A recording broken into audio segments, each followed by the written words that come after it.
First, the input is broken up into a bunch of little pieces. These pieces are called tokens, and in the case of text, these tend to be words or little pieces of words or other common character combinations. Each one of these tokens is then associated with a vector, meaning some list of numbers, which is meant to somehow encode the meaning of that piece. If you think of these vectors as giving coordinates in some very high-dimensional space, words with similar meanings tend to land on vectors that are close to each other in that space. This sequence of vectors then passes through an operation that's known as an attention block, and this allows the vectors to talk to each other and pass information back and forth to update their values. After that, these vectors pass through a different kind of operation, and depending on the source that you're reading, this will be referred to as a multi-layer perceptron or maybe a feed-forward layer.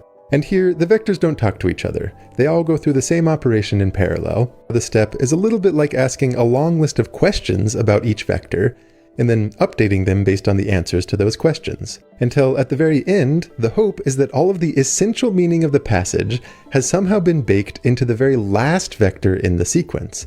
We then perform a certain operation on that last vector that produces a probability distribution over all possible tokens that might come next. Once you have a tool that predicts what comes next given a snippet of text, you can feed it a little bit of seed text and have it repeatedly play this game of predicting what comes next, appending it, and then repeating over and over.